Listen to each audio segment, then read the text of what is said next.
We're looking at the earliest printed version of the Gettysburg Address that was printed in a pamphlet form or a book form. The actual speeches that were made by Edward Everett and President Lincoln were made on November the 19th, 1863 at Gettysburg. And there were newspaper reporters there that who took down President Lincoln's address, which was only about 2 minutes. And it was not considered a very important comment at the time. Edward Everett was a very famous speaker, and he had circulated copies of his 2-hour speech to different papers around the country. So he got massive coverage, and really that day, the fact that the president was there was important, but what people initially remembered was that there was this long, ornate, flowery speech by Edward Everett, who talked for an hour and a half or 2 hours about the events at Gettysburg and how important they were to history. Everett was a really important political figure at the time. He had been a Whig leader, he had been a congressman, a senator, secretary of state, and he was considered one of the best speakers in the country. So he had to hold his reputation with this long speech that was to be the keystone of the dedication of the Gettysburg cemetery monuments.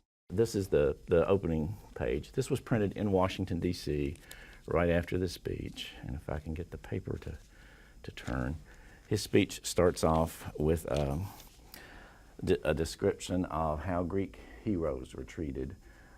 And he starts back in ancient Athens with people who had fought nobly for a good cause and how they were treated and honored in their death and their burial. And he's starting off 2,000 years ago and working his way back up to this United States Civil War.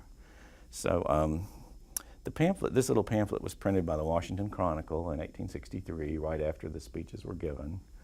And this was the first booklet form, official version of the Gettysburg Address. And I thought it was interesting that when you look over to, Everett's speech goes on and on and on. And I flipped through it and I didn't see applause in there very often. But when you look at the little short speech that many of us had to learn as school children, the little speech that Lincoln gave on the last page, you see that they put, and this is all of it right here, they put applause in there several times in brackets because this was recorded by a couple of newspaper people as well as the various handwritten versions in Lincoln's handwriting. And there are several, and there's some controversy about did he say this word or that word that may be a little different from the way it's written. But it was not remarked at the time as a terrifically powerful piece of oratory, and it was only later as the years went by that the grace of his simple language as opposed to the ornate flowery language of the famous orator sort of faded away. I mean, most people today, if you ask them, wouldn't even know who Edward Everett was or that he was at Gettysburg, but everybody would know that Lincoln was there, and he made a very graceful, eloquent, 2-minute speech, which really said everything that needed to be said. Lincoln wasn't well that day. He was not feeling well, and his delivery apparently wasn't really very forceful. He only spoke for 2 minutes, so he went back to Washington, and he had, all of the trials and tribulations of 1863 and 4, because he was coming up on the next year, the election of 1864. He had a lot of politics to deal with, and this was just one little thing that came along that in a busy schedule for him. But Everett actually only lived about 1.5 years after the speech was given. It was at the end of his life. And he spent a lot of that time trying to polish this speech up and get it printed. It was printed in 1864 in a small booklet with other speeches. And I think Lincoln's remarks were in there too. But this is a very rare print. It was done by the Washington Chronicle newspaper. They printed 5,000 copies.